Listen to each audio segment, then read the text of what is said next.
Boa noite, pessoal. Sejam bem-vindos à nossa primeira agrowebinar, Soluções Inovadoras na Citricultura.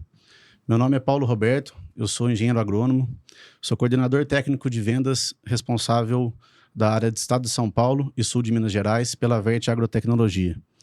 Estamos aqui hoje na presença do Dr. Arlindo de Salvo Filho, um consultor renomado da citricultura, já com uma longa data em experiência, já recebeu vários prêmios, né, Dr. Arlindo? E com o Zé Eloy, que é técnico agrícola, produtor rural também na citricultura, né, e responsável por geração de demanda na região do leste paulista, na citricultura. Bom, agradecer vocês dois aí pela presença, o que estão fazendo em prol da citricultura do Brasil, né, do país. Dr. Arlindo, é um prazer estar com o senhor aqui. Ju, muito obrigado pela presença. Eu que agradeço aí o convite da Verte. Boa noite a todos. Também agradeço aí a oportunidade da Verte, né, de promover essa reunião, né, com essa palestra, e para a gente poder passar um pouco da experiência de nossa vida profissional em prol da citricultura. E nós vamos mudar um pouquinho aí ao olhar do citricultor, que está muito desanimado com a questão do green, dar algumas dicas para que ele possa sobreviver e possa continuar nessa atividade que eu acredito muito. Inclusive, vim até de roupa de laranja hoje, né? É isso aí. Então, bom, o doutor Arlindo preparou uma palestra incrível para a gente aí, muito didática, muito dinâmica, né? É um doutor aí com uma vasta experiência. Doutor, muito obrigado. O tempo é seu aí. Podemos começar. Tá, muito obrigado, Paulo, né? Obrigado aí, Júnior, pela presença também. Então, o nosso tema de hoje vai ser soluções inovadoras na citricultura, fitossanidade e tecnologia nutricional no manejo do greening, né?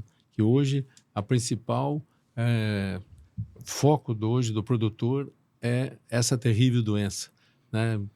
Com toda a minha experiência na área de agronomia e citricultura, é a pior doença que eu enfrentei em todos esses anos da minha carreira. Então, o que nós vamos fazer? Nós precisamos ouvir e interpretar as mensagens das plantas. Nós precisamos compreender o que está acontecendo com as plantas, que elas estão tão doentes assim, né? Então, nós precisamos pegar toda a tecnologia que é feita por pesquisadores da ciência e levar para o campo. O que nós vamos focar nisso aí? Nós temos que pensar um pouco fora da caixinha, né? Então, o que está acontecendo? Vamos falar, o inseticida não está dando resultado, não estou conseguindo controlar o psilídeo talvez aumentando mais, vou parar de tratar. Não é bem isso, né? Então, nós vamos aqui dar umas dicas para vocês, né? Nessa nossa oportunidade de bater esse bate-papo com vocês. Então, o green, eu acho que hoje o produtor é o maior desafio que ele enfrenta, né? Outra coisa que a gente tem enfrentado muito é o aquecimento global. O aquecimento global, né, que muita gente não acreditou no Brasil, hoje ele é um problema no mundo todo, né? Vocês podem ver que o aquecimento global afetou várias culturas na sua produtividade, com temperaturas extremas, né? Vocês, quando compram aí um azeite de oliva, vocês estão sentindo no bolso o preço que está o azeite. Por quê? Ocorreu essa alta temperatura na Espanha, na Turquia, na Itália, um dos principais países produtores de azeitonas. Isso aí afetou, né, a produtividade. A questão do café também, o café afetou o Vietnã, afetou o Brasil, todos os estados, por causa dessas temperaturas extremas. E também, ou foi isso, ou a falta de luz também, né? E também nós tivemos seca, com temperatura alta, e num período aí também nós tivemos excesso de chuva, como aconteceu no Rio Grande do Sul. Então, o clima realmente não dá para prever mais nada, né? E outra coisa que o produtor está enfrentando hoje é a questão da restrição de mão de obra. Não existe mão de obra para colheita, né? Não existe mão de obra para fazer qualquer coisa manual nos seus pomares. A dificuldade é muito grande, matar formiga, desbrotar. Práticas culturais que eram feitas normalmente, hoje não consegue fazer mais. Então, outra coisa que o produtor enfrenta também é a questão de produzir fruta com qualidade, né? E nós temos que melhorar a produtividade para atender o produtor, que tem que lucrar com a atividade, ninguém está na citricultura para não ganhar dinheiro, né? E o mercado cada vez mais exigente, né? Nós precisamos produzir frutas de melhor tamanho, melhor qualidade, inclusive para suco também, né? Então, as pequenas indústrias de suco fresco também estão exigindo rendimento, né? Vocês pegam uma fruta que tem uma indústria que pega uma fruta, por exemplo, que há necessidade de 570 caixas para dar uma tonelada de suco, ela não vai pagar o preço para o produtor num preço aí que hoje gira em torno de 85 a 95 reais posto à indústria, mas depende do rendimento. Então, a qualidade interna da laranja também é um problema para o produtor. O green aí, como vocês já sabem, fácil de identificar, no começo era difícil, mas aí o green é totalmente diferente a qualquer deficiência de micronutriente ou macronutriente. Então é fácil identificar. E os frutos tornam impróprio aqui para o mercado, né? E no caso da Poncã, que é uma das variedades mais sensíveis aí à doença, por causa da alta atividade que ela tem. Todo mundo pergunta, mas por que a Poncã não vegeta e tem muito green, né? Por causa da atividade que ela tem internamente. Então, ela tem esse problema do green afetar aí a produção e causar a morte de Poncã aí muito prematura, né? Aqui a gente vê o que é o green. É transmitido pelo inseto, o famoso psilídeo aí, né? Então, nós temos que acompanhar o ciclo dele. Então, uma fêmea é um inseto muito agressivo, porque uma fêmea é capaz de botar 800 ovos, né? E o ciclo do psilídeo é de 15 a 47 dias, né? E os adultos vivem, em média, 30 dias, né? E pode chegar até 3, 4 meses. Então, como que o produtor está reagindo, né? Nós vamos aí ter um mapinha de temperatura, faixa ótima, que ele produz de 15 a 30 graus, né? E aí, acima de 30 graus, ele não desenvolve, abaixo dos 15 graus, ele também diminui. Mas quem que garante isso se essa condição do global, né, do aquecimento global, está modificando o clima, né? Então, nós tivemos temperaturas aqui em Serra Azul, aqui no Paraná, que é frio, de 40 graus. E em São Paulo, na região sul, em Angatuba, temperaturas extremas também, né? Nunca tinha acontecido isso. Então, é uma série de coisas que a gente não pode garantir que tal região não vai ter problema do green, porque pode haver uma mudança. Ele está invertendo, no lugar que chove muito, passou a ser seco, e o contrário aconteceu também. Aqui nós temos o ciclo do psilídeo, e sabemos que a fase de ninfa é a fase que mais transmite a doença, a fase mais efetiva para transmitir a doença, né? Então, a que vai de 14... todo o ciclo dessa praga vai de 14 a 48 dias, dependendo aí da temperatura. Então, às vezes, nós temos que fazer o levantamento dos pomares, né, para verificar qual é a fase que você está tendo nos seus pomares. Você tem adultos, tem ninfa, então você tem que escolher aí depois o produto para matar o adulto e para matar a ninfa. Às vezes você precisa ter mistura de produtos para poder atingir essas duas fases do inseto, né? O que levou esse aumento do green aí, né? Primeiro, a manutenção de plantas doentes nos pomares, né? E sem controle adequado. Então, o produtor abandonou, né? Falhas no controle do psilídeo. A dose inadequada dos inseticidas também, excesso, né? A gente vê comumente aí produtor comentando entre eles, usando só um tipo de inseticida, perdão. E às vezes eu vejo colegas nossos receitando 3 inseticidas, às vezes do mesmo grupo químico, triplicando a dose. O que ocorre isso? Ocorreu uma resistência do psilídeo. Então, você que tem um vizinho desse e usa a dose correta, você fala, não está matando. Lógico, ele criou um inseto resistente lá que vai atacar sua lavoura.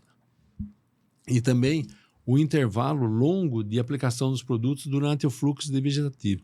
Aqui eu chamo a atenção para vocês que é a parte que mais favorece a questão do green agora. O maior perigo é agora, onde existe a revoada do inseto E existem brotações nos pomares, que o psilídeo ele prefere os brotos novos, as novas vegetações. Então, às vezes, o produtor erra porque ele quer esperar igualar toda a vegetação para iniciar o tratamento. E isso não acontece. Então, começa porque uma planta está mais carregada, outra está menos. Então, o que acontece? Vem essa vegetação e fica desprotegida. E o psilídeo está lá e transmitindo a doença, né? O uso contínuo de inseticidas no meu modo de ação. Tem gente aí que usou o piretroide o ano todo. Quer dizer, ele criou uma resistência. Tanto é que muitas regiões, o piretroide hoje não fazem mais efeito com o psilídeo devido a esse uso errado, né? E também nós precisamos ver o alvo. Todo mundo achava que o psilídeo era uma praga externa da planta. E ele também fica dentro da planta. Então, a gente fazia uma aplicação só... o psilídeo precisa de uma aplicação só externa na planta. Não, ele vive dentro da planta também. E a falha de cobertura da pulverização de acordo com o tamanho da copa, né? Então, você vê, assim, pomares que estão... por exemplo, uma baía muito mais copada do que uma poncã. Então, a poncã usando a mesma quantidade de cauda do que uma baía usando a mesma quantidade de cauda do que a poncã. O que acontece, não vai entrar o produto dentro da planta e ele vai ficar lá, né?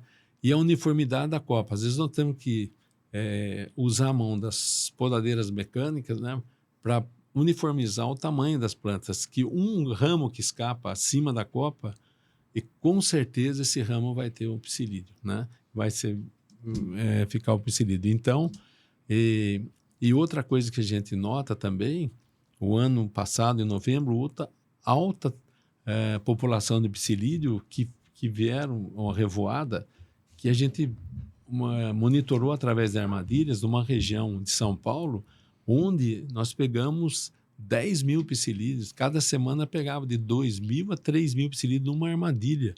Então, aí, essa revoada, e com pomares vegetando nessa época, é uma questão de muito alento por causa dessa revoada, e também o produtor tem que ficar com muito maior cuidado. Outro erro que a gente vê comum é que quando ele arranca um pé com green e replanta, ele deixa essa brotação do cavalo aqui. Então, essa muda praticamente está condenada, porque aqui o psilídeo vai ficar aqui. Então, às vezes você não encontra o psilídeo no pomar, mas ele está aqui, nesse broto que foi deixado na planta que foi eliminada. Então, tem que verificar se a planta que você eliminou, se ela não está com brotação, porque essa planta está contaminada. E gostaria de lembrar também que todas as variedades de citros são suscetíveis ao greening, né? Tem estudo do limão gourmet, que é um limão que é utilizado na cultura japonesa. Esse parece que está resistente. Os que são mais tolerantes, assim, eu diria, seriam a lima ácida Tahiti e o limão siciliano, que são assim, mas também causam perda de produtividade por causa da queda de fruto antes da colheita. São tolerantes, né? E não extremamente resistentes. Né? Então, aqui tem essa levantamento aí do Fundecitrus, né, de São Paulo, onde lugares norte de São Paulo aqui, que é risco baixo da doença, porque o clima é seco, quente, né? Então, Triângulo Mineiro, Jales, Votuporanga, e tem o risco baixo da doença. Não quer dizer que não tenha a doença. Só que aí também tem o risco alto do cancro cítrico também. E o clima frio também é menos problemático, teoricamente, para o green, mas também com essas altas temperaturas, com a mudança climática de seca, e aqui também na região de Angatuba, nós tivemos um problema nessa região, também já entrou green. Né? Então, não existe a gente falar que aquela região está isenta do problema, que aquela região pode plantar tranquilo, que não vai aparecer. Infelizmente, é a pura realidade. O green impacta tanto além da produção, derruba aí a produção de uma planta com green até 30% de frutos, né, que caem antes da colheita. Já foram eliminados 18 milhões de plantas só no ano passado. Eu acredito que vai chegar a muito mais esse ano, por causa nós estamos com um período de seca, há mais de 150 dias sem chover na região de Araraquara, aquela região Casa Branca e outro lugar. Então, a fruta também não tem qualidade, a fruta com green, para a indústria, porque o suco é amargo, os frutos são deformados, né? Então vai dificultar para a indústria. Esse ano, a indústria, felizmente para o produtor, está aceitando essa fruta, mas não é normal fazer isso. E qual a qualidade desse suco? Para onde vai esse suco? Ele vai ter que vender esse suco muito barato, né? Então a queda de frutas aí, 30% a mais de queda comparado com as plantas sadias, né? E nas áreas de manejo adequado. Então, está aqui, pomar seu tem que eliminar, agora tem uma nova lei, que tanto em São Paulo como em Minas, que plantas com idade inferior a 8 anos devem ser eliminadas o quanto antes, né? E aí o impacto vai ser maior ainda. Você está falando tudo isso, mas como é que eu posso tentar me salvar do green, né? Primeira coisa, estratégia aí de controle, detecção de plantas doentes, né? Fazendo inspeção contínua, né? Monitoramento do psilídeo, né? É que eu falei, brotações novas, colocar armadilha, né? Controle químico do vetor e biológico. Nós temos ótimos produtos no mercado hoje de biológico. Só o biológico adianta? Então, o que a gente recomenda? Faça, para pegar o jeito do biológico, faz uma aplicação do químico e um do biológico, depois vai mudando, né, devagar e com critério. Isso é muito bem. Então, aqui notamos que a armadilha tem que ser inspecionada, né, ou as brotações protegidas, brotações novas, principalmente nessa época aqui, daqui para frente, né, e também as pulverizações das plantas, das mudas com drenche, né, também para proteger essa variação de brotação. Outra coisa também, podando os pomares, você vai forçar uma brotação. Então, o ideal é pulverizar em seguida ou fazer um drenche dessas plantas para que provoque essa vegetação depois da poda e essas brotações sejam protegidas, né? Aqui um aumento de plantas, né, de psilídeo nos pomares aí de 63% comparado com 2020 e 2023, segundo os dados do Fundecidos. O que favoreceu isso? Altas temperaturas, ventos, baixa umidade, né? Nos últimos anos foram favoráveis à dispersão do inseto, né? Além disso, o controle químico não está sendo efetivo devido à falta de rotação de grupos químicos e modo de ação. Esse é o grande pulo do gato para o produtor, né? Então, às vezes, o produtor ele muda de nome comercial, sendo utilizado o mesmo produto, o mesmo princípio ativo, e não está não está verificando o modo de ação desses inseticidas, né? Às vezes, a aplicação em condições climáticas ruins, né, com umidade baixa, então o produto não chega até na planta. Então, teria que aplicar com umidade relativa no mínimo de 50% a 55%. Então, a gente vê gente pulverizando aí com umidade relativa de 15%, 20%. Então, o inseticida não vai funcionar. E extremo calor, né? Em extremo calor, né? Outra coisa que é uma ajuda para o produtor é a utilização do óleo mineral. O óleo mineral, né, ele tem uma ação sobre os ovos do psilídeo, sobre as ninfas e uma repelência ao inseto adulto também. Então, o óleo mineral é uma arma que o produtor pode usar. Qual a restrição? Não misturar o óleo mineral com enxofre e não aplicar em planta estressada, planta extremamente seca, né? Então, é a única solução, né? A única observação, perdão. O controle químico de inseticida pode fazer através de pulverização normal, através do drenche, né? O drenche, eles utilizam até o 3º ano, porque depois os custos também ficam altos, né? Então, o produtor está com um bom preço, mas também os custos de defensivo, a manutenção do pomar aumentou muito, né? Olha lá, o controle químico deve proteger as brotações, como a gente está falando muito, né? Cobertura adequada, né? Manejo, dose certa, poda mecânica, para evitar a padronização da copa, do tamanho da copa. Porque se escapar um broto, ele certamente o psilídeo vai lá. Ah, mas eu faço, produtor, eu faço bordadura. Bordadura até quando? Bordadura em volta do pomar não adianta, porque para você fazer uma bordadura correta, você tem que fazer do carreador para dentro, para o interior do citrus, né, da quadra, de 50 a 100 metros. Até 50 metros você encontra psilídeo ainda. Então, por isso que a bordadura, falar, estou fazendo bordadura 2 vezes por semana, não está adiantando. Mas será que você está fazendo certo? Você tem que entrar mais com essa bordadura, né? E as aplicações aéreas de avião e drone também são, principalmente em região que a população do psilídeo é muito alta, às vezes você tem que utilizar o avião para poder abaixar essa população e depois entrar com a terrestre. Ou drone. Nós estamos fazendo experiência com o drone também, né? O drone nós estamos utilizando, às vezes, em pomares onde que o acesso é difícil após a chuva. E não pode ficar, nós sabemos que o ciclo da praga é de 14 dias a 47 dias, né? Então, a gente tem que proteger essas brotações. Como que eu vou entrar se eu não consigo entrar com o trator, né? Então, utiliza o drone. O segredo do drone é utilizar um espalhante que faça com que essa gota pese e entre no interior da planta. Porque, como que eu disse, o psilídeo ele não vive em volta da planta, ele vive no interior da planta também. E o que eu tenho utilizado é um óleo de milho, um espalhante, né? Aí pode utilizar o óleo vegetal nessa condição do drone, né? Outra coisa muito importante é o manejo regional. Infelizmente, o gene da cooperativismo no brasileiro é pouco utilizado, com exceção aqui do estado do Paraná, de Santa Catarina, Rio Grande do Sul, nós não temos gene do cooperativismo.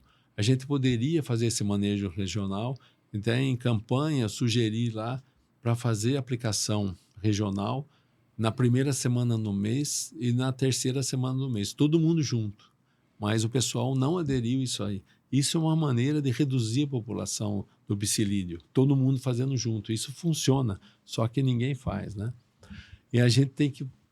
existem vários inseticidas no mercado e escolher o que tem maior período residual e principalmente com atuação em todos os estágios da planta, tanto no adulto como na ninfa, que a ninfa é o principal meio de fazer a transmissão da doença ser mais agressiva, né? Fazer a rotação dos produtos, que eu já falei, do grupo químico e modulação, que eu vou mostrar para você também, né? E reaplicar o produto depois após chuva, né? Porque vai haver uma redução do residual. Nós fizemos simulação dos inseticidas com chuva de 10, de 30 milímetros. O melhor inseticida que funcionou foi o que funcionou com 30% depois de uma chuva aí de 20, 30 milímetros, que é muito comum no campo. Então, tem que reaplicar. Infelizmente, você tem que fazer isso, porque você vai perder o efeito residual. O inseticida não funciona. Não funciona, porque choveu, ele vai ter uma redução de 30%. Aqui, nós estamos dando um exemplo para vocês do fazer o rodízio desse grupo químico e modo de ação. Então, existem aqui os inseticidas, né, conforme o grupo químico, né, e, por exemplo, os fosforados e coisa e tal, são inibidores de acetilcolinesterase do inseto. Outros são moduladores competitivos da acetilcolina. Então, fazendo todo esse... E o outro modulador do canal de sódio. Então, fazendo esse rodízio, né, que escolha desse produto, vai ter uma eficiência muito melhor no controle do psilídeo, que é um erro comum que o produtor está fazendo. E sempre prestar atenção na lista do Protect Citrus, não usar produto que não esteja registrado para citrus, né? Isso é comum o pessoal tentar fazer isso para burlar a lei. Mas hoje existe uma fiscalização muito intensa em todas as prefeituras, todos os estados, saber o que você usou, período de carência, respeitar o período de carência. Então, existe análise, né, que eles comprovam se você utilizou aquele determinado produto que não está na lista. Então, vem multa, vem complicação, pode bloquear o teu caminhão, refugar a carga, queimar a carga, assim. para todo o estado. Então, São Paulo exporta para Bahia, exporta para vários estados. Então, muito cuidado. Então, sempre usar produto que esteja na lista do Protect Citrus, né? Não abusar disso aí, né? Aqui, as bordaduras, como eu falei, né? A maior parte dos psilídeos chega pelas bordaduras, né? E aí, como eu falei, bordadura no mínimo 50 a 100 metros para receber as aplicações mais frequentes de inseticidas, né? Então, aqui, muita gente faz a volta do pomar, planta mais junto, faz vamos falar assim, uma barreira biológica, né? Para poder combater esse psilídeo nas bordaduras, né? O uso também de plantas atraentes, como o curry, né? Que é um condimento, nós estamos fazendo esse teste também para atrair pela essa planta, que é o curry, né? Tem muda já para vender, e aí passar inseticida nessas plantas, né? Para não desequilibrar ainda mais os pomares que estão tão desequilibrados ainda, tá bom? Aqui o controle também biológico, que é essa Vespinha tamarixia radiata, né? Que é liberada pelos drones, né? A própria Fundecitrus, a Exalc, elas doam essas vespas, mas a gente tem que tomar cuidado com o que for usar, porque elas são muito sensíveis a inseticida, ou usar também como nos pomares abandonados, né? Outra coisa também, o uso de caulim, né? Que é o protetor solar também, fazendo boa cobertura na planta, ele serve de repelência ao psilídeo, a cigarrinha e mosca das frutas. Então, você está usando um produto aí, um repelente para esses insetos, né? E funciona muito bem. Inclusive, ele faz parte do rodízio, daquele grupo químico que a gente falou, de várias ações dos grupos químicos, né? De modo de ação. O caulim ele entraria como um rodízio também, né? E o inseticida biológico, nós temos a Isária, que tem no mercado aí, e tem o Ursutela, que também é um fungo, né, que controla o acro da ferrugem, também existe no mercado para vender, e controla muito bem o psilídeo, como a gente vai mostrar. Aqui, a Vespinha, né, essa Tamarix, ela é muito efetiva, né? Ela pode predar aí 500 ninfas do psilídeo, né, por dia, então ela é muito efetiva. Então, mas só que a gente acabou desequilibrando os pomares, matando tudo isso com excesso de inseticida, né? Então, ela é muito eficiente. É um controle biológico aqui. Aqui também nós vemos o Hirsutela predando um psilídeo. E aqui o bicho lixeiro foi o único que sobreviveu a esse banho de inseticida que os pomares tomaram, né? Pelo desespero do produtor em controlar o green. Então, o crisopa também, vulgarmente chamado bicho lixeiro, esse é o adulto, e ele preda todo o psilídeo, né? Então, às vezes, nós podemos soltar os ovos disso e colocar nos pomares, né? E depois fazer um bom rodízio com inseticida, com um biológico, para não afetar esse inseto que colabora no controle aí do psilídeo, né? Aí, o controle biológico também, né? Destaque-se o Bacillus subtilis também, o Hirsutela, que nós já estamos acabando, outros fungos aí também, diferentes, e existe no mercado diferentes produtos, né? Outras pragas também eles controlam, como mosca branca com cochonilha farinha. Então, fazendo essa mescla, porque o que está acontecendo com esse uso indiscriminado de inseticidas, pragas secundárias passaram a ser principais, além do psilídeo, né? Então, muito complicado. Então, sempre escolhendo aí os inseticidas conforme o modo de ação, o grupo químico, como eu já comentei, né? E os biológicos têm a grande vantagem de não oferecer resistência, né? Então, como eu falei que o pessoal dobrou dose ou repetiu o mesmo produto, houve resistência do psilídeo. Agora, com o controle biológico, utilizando esses fungos, não há um risco muito baixo de resistência, né? A inexistência também, usando o biológico, da carência. Então, você pode aplicar o produto e consumir a fruta logo em seguida, pode colher a fruta logo em seguida. Além da baixa toxicidez do biológico, para o homem e o meio ambiente, né? Agora, sempre falo para o pessoal, às vezes, compatibilidade. Então, antes de você misturar, consulte uma pessoa do ramo, um agrônomo aí, para te falar. Você não vai pegar um produto biológico, um fungo vivo e colocar um fungicida que mate aquele fungo. Perde né? eficiência, né? Perde eficiência. Então, muito cuidado com a mescla. Eu quero fazer tudo de uma vez só. Nem sempre é assim, seria ideal. O manejo do biológico tem que ser muito delicado, né? É Tanto a muito hora de delicado. aplicação, quanto a mistura, Isso, vazão, tudo interfere na hora do resultado. É exatamente. bom ressaltar também esse momento que a gente vai entrar, né? Estamos próximo da safra. A incidência, né? O alto índice de brotações novas agora, nesse período aqui para frente, né? A próxima safra está chegando aí.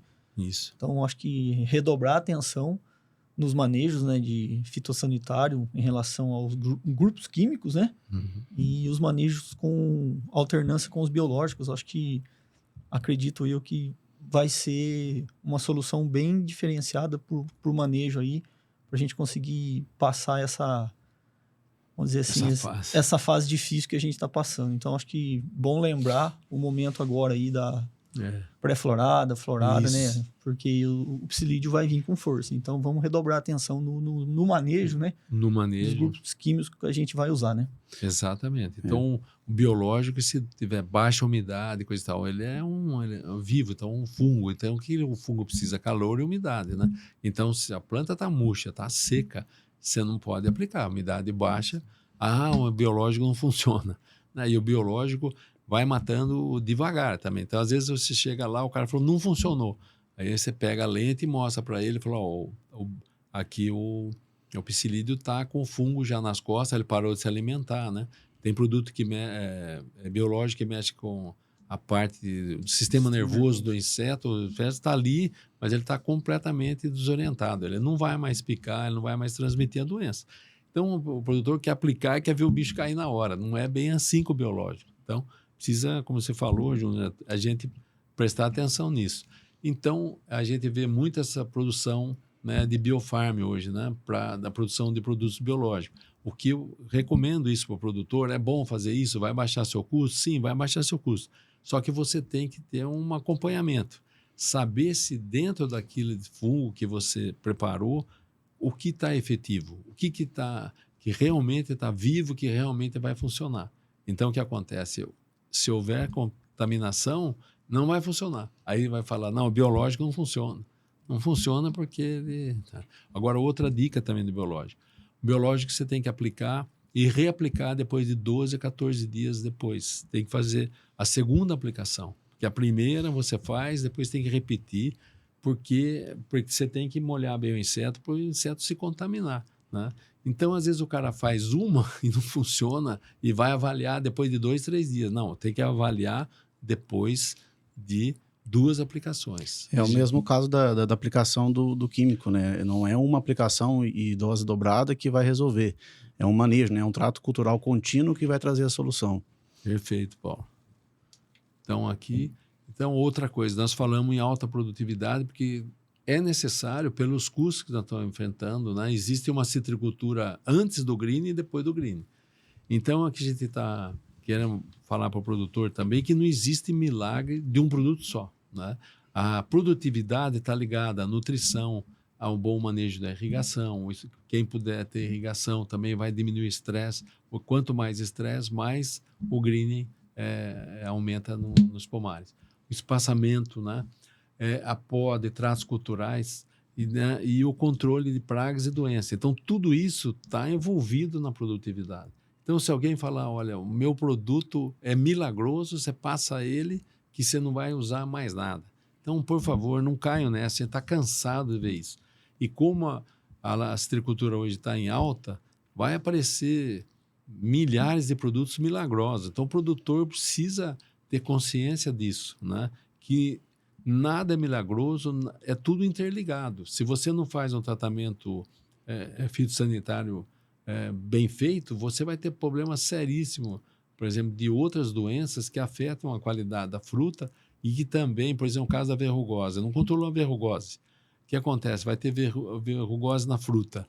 Bom, não vai servir para mercado. E dentro da verrugose, o ácido da leprose vai botar o seu ovo lá. Aí o cara falou, não consigo matar a leprose. Aí vão dobrar o produto. Aí acabaram com quase os produtos de leprose que existem no mercado por causa disso. Então, é um conjunto. Nada tá separado. Tudo isso está interligado para você ter uma alta produtividade e um manejo correto. É o conjunto de medidas, né, que é o que traz o caminho do sucesso, né? Desde que nem o senhor comentou do manejo cultural, do manejo nutricional, a rotatividade de princípio ativo, de produto químico para biológico, né? Não vai ser uma solução que vai trazer o resultado positivo, né? Tem que ser atento do começo ao fim. O começo ao fim. É muita informação, um bate-papo assim, mas é pegando isso para vocês não serem enganados. E outra coisa que a gente quer explicar também é que todo mundo aqui, acho que toma chopp, quem está assistindo, né? Que vão comparar aí a sua produtividade com um barril de chopp. Então, se você tiver uma madeira do barril aí mais baixa, coisa, vai vazar o seu chopp, né? E todo mundo vai ficar descontente. E a laranja necessita de mais de 17 nutrientes. Esse aqui que é o X do problema, né? Então, aí, muita gente esquece, né, de colocar os nutrientes necessários. A laranja é uma planta altamente exigente em cálcio.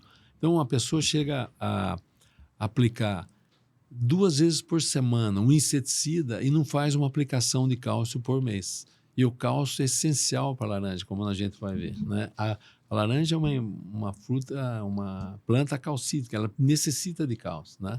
Então, aqui, ó, os problemas de doença estão e pragas estão intimamente ligados à nutrição da planta, né? E vejam aqui, né? A resistência da estrutura da planta, metabolismo, a produção de compostos vegetais, de fitoalexina, a planta precisa produzir a defesa. Nós vamos depois explicar para vocês mais para frente. Então, não é só aplicar NPK na planta. Então, se aplicou só ureia e cloreto de potássio, um exemplo. Tudo bem, o que tem ureia? Nitrogênio, potássio tem cloro e tem, né, o cloreto, cloro e potássio. E o resto? Nós precisamos de cálcio, precisamos de silício, precisamos de molibdênio, precisamos de zinco, manganês, boro. Então, aí que não consegue cuidar da doença, né? E o que a gente precisa fazer?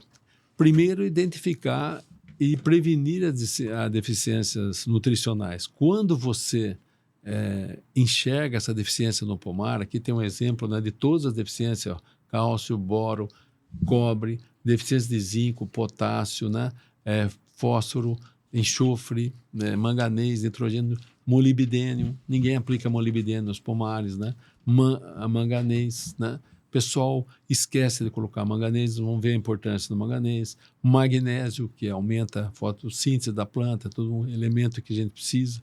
Uma dica para vocês, se vocês não estão dormindo com o problema do green, toma magnésio, que vai te ajudar o sonho. Mas não esse da agrícola, toma medicamento, uma vitamina contendo magnésio. Aqui um exemplo da deficiência de cobre, né? Que a gente está vendo também, o cara falou assim, não, mas a minha fruta vai para a indústria, eu não preciso pôr cobre. Mas não é você que decide, a planta necessita, é um nutriente importante. Então, nós precisamos, né, olhar para todos esses nutrientes para ter um sucesso de alta. Nós não estamos procurando alta produtividade, alta eficiência no controle do green. Nós precisamos olhar tudo isso, né? E comparando a planta aí, que eu quero ver um negócio aí fora da caixinha, é isso aí, comparando a doença, o green com a Covid, né? Então, o organismo debilitado, aí vamos fazer uma comparação, é mais suscetível à infecção. Então, quem estava com alguma comorbidade na época do Covid, infelizmente, acabou falecendo, né? Porque o corpo dele não tinha resistência para fazer. Então, por que a gente não vai aumentar a resistência da planta para a planta se defender do green? Já que o inseticida não está dando resultado, né? Então, reclamando. Então, vamos fazer com que a planta também tenha o seu sistema de defesa ativado, porque com o nosso manejo errado de tantos anos, esses genes estão escondidos aí dentro da planta. Eles estão dentro da planta, mas nós temos que ativar esse gene da defesa da planta, né? Então, e o ser humano, né, sempre utilizou vacinas, vitaminas, né, e seres humanos e animais para quê? Para expressar os genes de defesa da planta. Então, nós fizemos essa comparação de enfrentar o green também com ativando a defesa da planta. Aí você vai me perguntar, Paulo e Júnior, como que eu vou ativar a defesa da planta? Nós vamos ver aqui. Então, nós temos que pegar a planta, fazer com que ative o DNA de performance da planta, né? Como um ser humano. Temos que tirar um máximo da planta, né? Mas como que a gente vai fazer? Fortalecendo o sistema de defesa da planta. A planta doente, ela gasta 50% da sua energia para se defender, para ativar, né? Para combater a doença. Então, vejam aqui, ela gasta... E esses 50%, se a gente conseguir ativar esse gene, pode ficar 50% para a produtividade e para a planta aguentar todo esse estresse abiótico, né, do clima, e biótico, que é a questão do green e outras doenças também, né? Então, aumentando esses 50%, você vai diminuir esse dreno que a planta utiliza para a autodefesa, né? Como que eu vou fazer isso? Aqui, ó, a importância de uma nutrição bem feita. O cálcio, como eu falei, é um elemento importantíssimo para a planta, né? O cálcio, vamos comparar com uma parede, é o tijolo.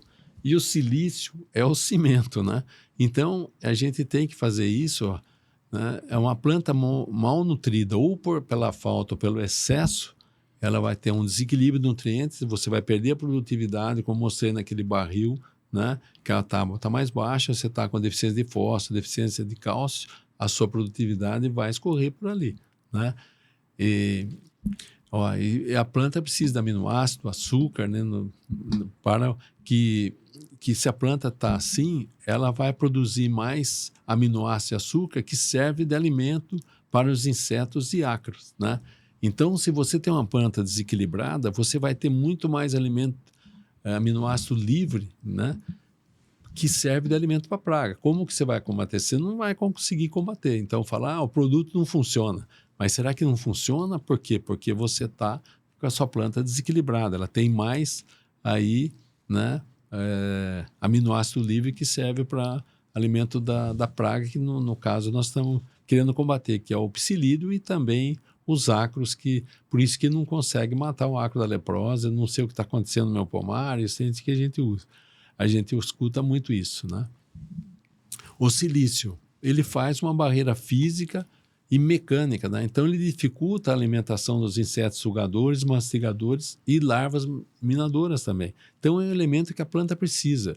Quem aplica silício aí? Você não dá para contar na mão, né? Então, ele também tem uma maior resistência à penetração de fungos, né? Quais são as fontes de silício?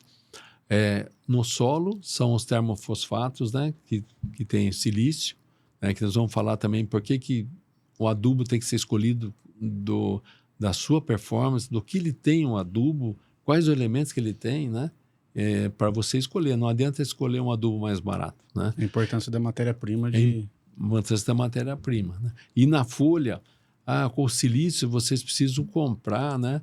Ver primeiro qual é a fonte do silício. A fonte assimilável pelo silício na folha é o ácido monossilícico, esse que é absorvido pela folha. Então não adianta escolher qualquer silício, né? Tem que ver qual é a fonte. É o ácido monossilícico, tá? Então compra e aplica. A dose, cada fabricante tem a sua recomendação. A questão do cálcio e potássio também, que está relacionado ao crescimento do fruto e qualidade também, né?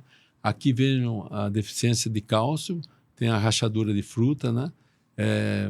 Vertical, e potássio horizontal. E aqui é um rentilhado que fica na fruta, que muita gente às vezes confunde com o ácaro branco, ou o próprio ácaro da ferrugem, né? Isso aqui perde a qualidade de fruta para a mesa, né? Então, a planta precisa de cálcio, e aqui está mostrando, nessa foto, né, como que está a deficiência de cálcio no pomar dessa pessoa, né? Aqui, ó, como a nutrição mineral previne a doença. Como já falamos, silício forma barreira física, barreira mecânica, né? e também melhora a espessura das paredes celulares, dificultando aí o inseto sugador, né? A síntese natural de substância de defesa, expressão dos genes que eu falei, nós precisamos ativar esse gene.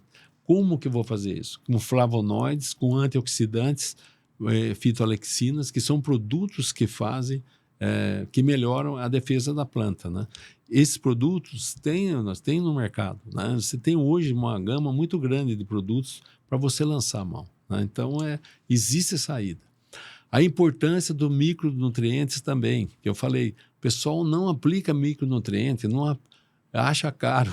Então, a parte mais barata do custo de uma caixa de laranja são a adubação foliar.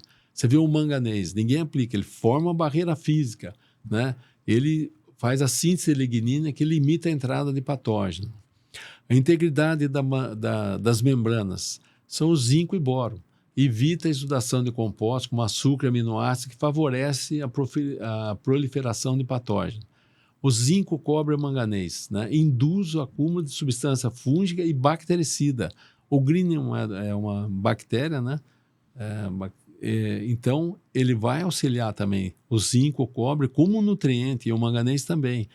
Barreira bioquímica, o molibdênio, melhora a ação das enzimas que evitam o acúmulo de nitrato. Podemos limitar a proliferação dos patógenos. Então, o que a gente faz, o molibdênio?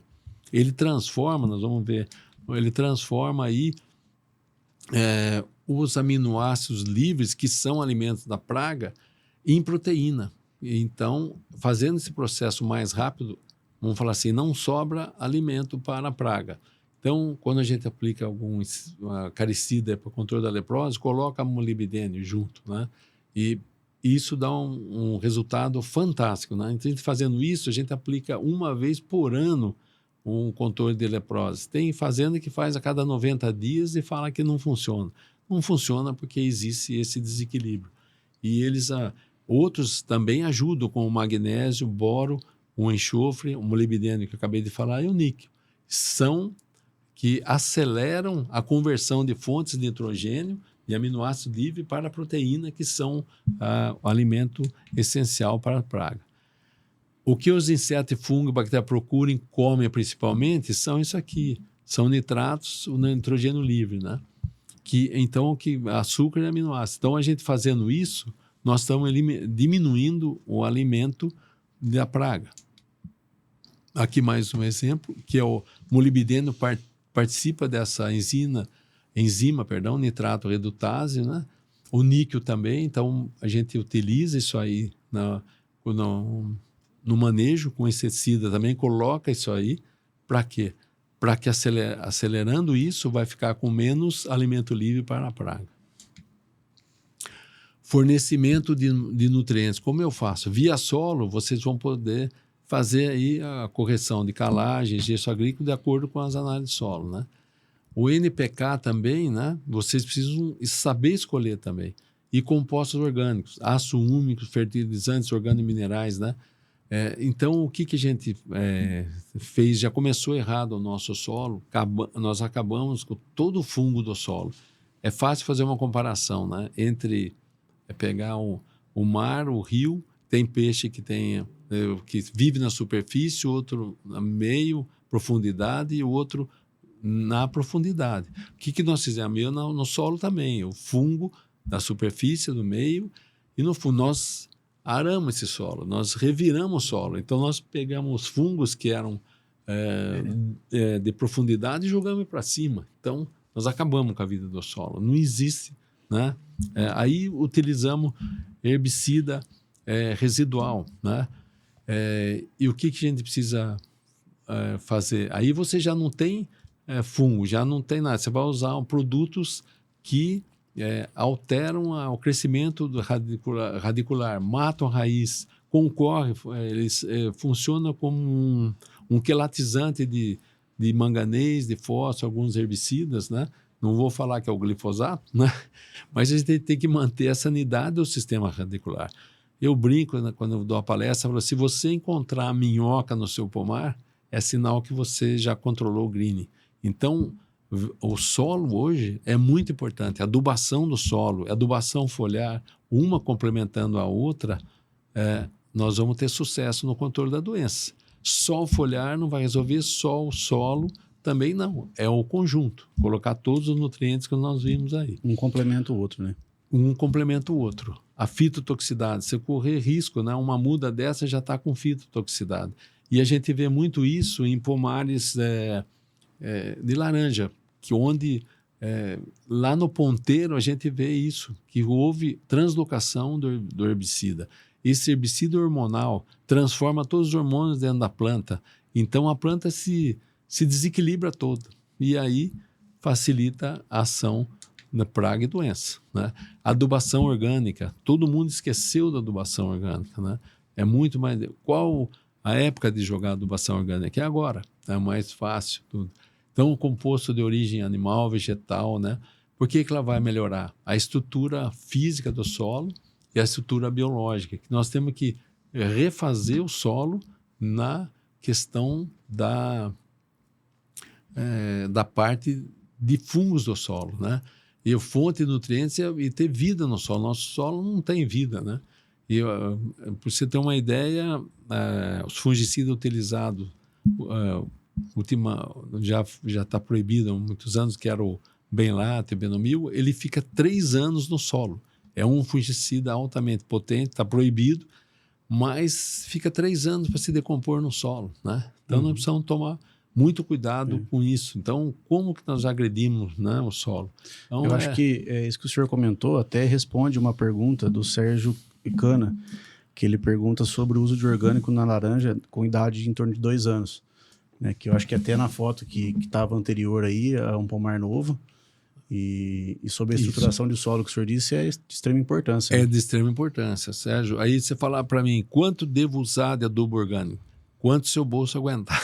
Então, o mínimo seria 5 quilos, né, uma planta adulta, e pode ser metade aí num pomar novo. Então, você começar a formar o seu solo agora. Você não expor o solo, né, deixar o solo livre com herbicida residuais que deixam o solo limpo. E com essa alta temperatura, atingindo 40 graus, né, acima de 32 já bloqueia o crescimento de raiz. Aí você põe herbicida que mata a raiz. Uma extrema seca que está usando. Você acha que você vai ter produtividade o ano seguinte? Não. Então o pessoal me chama e fala, o que aconteceu que eu não consegui produzir? Porque o erro está aí. Você matou a raiz, você expôs, o seu solo está exposto, né? Então a gente tem que fazer com que o solo nosso volte a ser que nem um pó de café. Aí nós estamos no caminho certo, né? Aqui a importância do sistema radicular. Então nós temos que enxergar a laranja. Essa figura não está de ponta cabeça por acaso. Por erro, né? Por erro. Nós temos que pensar também na planta como um todo. Muita gente abandonou a raiz, né? Nós agredimos a raiz, eu não sei como... eu falo que a planta cítrica aguenta muito desaforo, porque o que a gente fez foi muito errado, né? Eu também, né? Sou culpado disso aí, gradear no pomar, cortar a raiz, né? Tem gente que subsola o pomar, não vou subsolar para brotar. Lógico. Aí a planta gasta energia para formar nova raiz, né? Fala, você quer subsolar? Pode subsolar. Então você vai querer matar seu pomar daqui 2 anos, você não tem mais nada. E é o que acontece, né? Mas é duro botar isso na cabeça do produtor, porque ele não acredita, né? Então vamos olhar a planta como um todo, proteger o sistema radicular. O fornecimento, respondendo a pergunta aí do nosso participante, né? Aí aqui é um pomar novo, aqui uma muda recém-plantada, aí tem 3, 4 meses, a pessoa já aplicou o adubo orgânico aí, tá? Então, e depois essa massa que está aqui, essa massa é colocada aqui, então o solo não pode ficar assim, né? Nós vamos ver nos slides assim que o solo nunca pode ficar exposto com essa alta temperatura. E não vai ter vida no solo de jeito nenhum. Então, utilizando adubação foliar com indução de resistência. O nosso negócio é vacina da planta, que na realidade quer dizer indução de resistência da planta para poder suportar essa pressão do gline. Então, o que eu falei, a necessidade de fornecimento imediato de nutrientes, você utiliza adubação foliar, né? Principalmente os micronutrientes, né? Zinco, manganês, boro, molibdênio. E os macronutrientes também, muito importante. E os aminoácidos também, né? Carbono orgânico, tudo isso é muito importante para dar resistência na planta, né? Para passar esse estresse, essa oxidação. A planta também tem radicais livres, como nós temos radicais livres que aceleram o envelhecimento, a planta também está passando pelo mesmo estresse. Essa temperatura maluca quente de dia, noite fria, a planta entra em estresse também, né? E a outra importância que eu cito para vocês é na escolha dos adubos foliares, né? Escolher adubo foliar com aminoácido, com compostos orgânicos, então não escolher qualquer um. O cloreto, né? O cloreto é o mais barato, mas é o mais agressivo.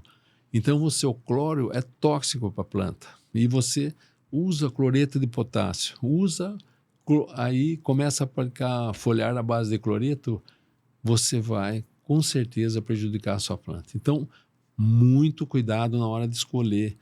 O produto ruim é aquele que não funciona. Então, eu falo assim, o produto que você recomendou custa 12, o meu ruim custa 10. Eu falei, então você abaixa 20% a dose do bom, use menos, que você vai ter um resultado muito melhor do que você dobrar a dose desses foliares que não funcionam, né? Então, tomar muito cuidado. Nós temos que ver solubilidade e pureza também do material, saber onde que você vai comprar, isento de metais pesados, né, que também atrapalham a vida do solo, né? Qualidade. E também cuidado sempre com a mistura com certos tratamentos fitossanitários. Às vezes quer pôr tudo junto, né? E às vezes um inibe o outro. Com essa aplicação do inseticida quase que quinzenal, pode você fazer a aplicação em dose menor para poder fornecer sempre um pouquinho. Você nunca come de uma vez, você não tem um café da manhã, almoço e jantar, então você também, uma planta é assim também, pode ir dando doses menores, né? Aqui um programa de nutrição foliar para citros, depende do estágio fenológico de do estágio da planta, então não existe uma receita de bolo, o produtor vai ter que andar no pomar e verificar, né, o tipo de fase fenológica que está o seu pomar. Então aqui cálcio e boro são elementos, né, não move na planta. Então, você tem que repetir. O cálcio é muito importante, mas ele não é móvel. Então, você aplicou na planta, aqui na pré-florada. Você vai ter que repetir, porque ela vegetou, né? Tem mais um fluxo, né, de chumbinho, coisa e tal. Você tem que repetir a aplicação do boro e cálcio para melhorar o pegamento. A planta vai consumindo, né? Não é acumulativo, né? Isso. E sempre nessa época, aproveitar para colocar o cobalto, né? A alga marinha, molibdênio, silício, porque aí já tem um tecido tenro que também favorece o ataque de praga e doença, principalmente ácaros, né? Psilídeo que vem aqui, que nós falamos, que vem na brotação. Então, muito cuidado. Magnésio também, né? Então, todos esses elementos que nós comentamos, né, tem que ser colocado nas diversas fases da planta. Um precisa mais, outro precisa menos. Pegamento, cobalto, molibdênio, silício, boro e cálcio, né? Então, esse não pode faltar para você ter uma excelente produtividade. Então, conforme aí o seu estágio da laranja, você vai aplicar um elemento mais adequado para aquela situação. Aqui tem uns bioestimulantes, né? A alga, os aminoácidos, como eu falei, são necessários porque nós precisamos, com esses produtos, estimular a defesa da planta. Nós estamos atrás da resistência da planta, né? Existem diferentes tipos de algas, né? O extrato de alga, cada vez mais eles estão descobrindo as vantagens. A alga marinha consegue passar todo o estresse que ela passa na condição do mar e repassa isso para a planta, né? Então nós temos esse estresse, né? No Chile, eles utilizam aí alga marinha todo mês de 2 a 4 litros por hectare em diversas frutas, não só em citros, como as frutas de caroço também, né? Há diferentes tipos de alga, né? O que a gente faz com a alga é estimular a fertilização, a fecundação, né? E estimular a defesa da planta, como a natural da planta. Enraizamento, se você colocar a alga também no solo, ela vai ajudar o enraizamento da planta. Quando você fizer algum erro que você percebeu que você prejudicou o sistema radicular, você pode fazer a aplicação da alga em drenche, né? Ou também com a barra de herbicida, ou um ácido fúvico, ácido úmico. É nessa hora que você tem que ajudar aí a manutenção aí da biota do solo. Então, aqui é um exemplo que você colocar a alga, né, vai aumentar as raízes, né, e aumentar a quantidade de pelos absorventes. Então, a planta vai conseguir absorver mais água, mais nutrientes, vai suportar todo esse calor, todo esse estresse que a gente está passando com a mudança climática, né? E muitos ácidos orgânicos também, né, induz a produção natural dos fito-hormônicos e o balanço hormonal da planta. É isso que a gente está desequilibrando, esse balanço, com o uso, né, inadequado de herbicida e também muito inseticida. Porque muito inseticida também tem ação sobre os fungos patogênicos. Então, isso aí é um perigo que a gente está passando, né? Por isso que nada consegue controlar. Os principais elementos ativos da alga são os aminoácidos, né? Que têm a função de constituir das vitaminas. As vitaminas, como eu falei, a laranja precisa de vitamina C, né? A gente sempre tomou suco de laranja para adquirir vitamina C, mas a laranjeira precisa de vitamina C também, né? Proteção da clorofila, os hormônios vegetais, auxinas, citoxinina, gibberelina, função do regulador de formação de órgãos, né? Os polissacarídeos, função de lecitores, que são ativadores enzimáticos, que eu falei, essas enzimas estão lá na planta para defesa, só que nós estamos bloqueando esses elicitores para a planta se defender. Como que a gente vai fazer? As betaína, função osmótica, proteção da clorofila e defesa da planta. Então, tudo isso está ligado à defesa da planta, é o que nós estamos buscando, né? Aí, os aminoácidos, toda melhor absorção de micronutrientes, então você pode colocar ele junto com o micro, que vai melhorar a absorção, né? Favorece a produção de compostos de defesa da planta, como a gente falou, fitoalexina e compostos fenólicos, né? Fortalecem as plantas para enfrentar a condição de estresse biótico, que é o estresse da doença, né? Que nós chamamos de abiótico, que é questão climática, né? Seca, temperaturas extremas, frio, calor no mesmo dia. Então, uma recuperação mais rápida do estresse, né? Aí as principais são a prolina, a cisteína, né? A N-acetilcisteína aí, que é um aminoácido também. A função dos aminoácidos, a glicina, betaína, né? Melhora o Brix dos frutos também, a qualidade dos frutos.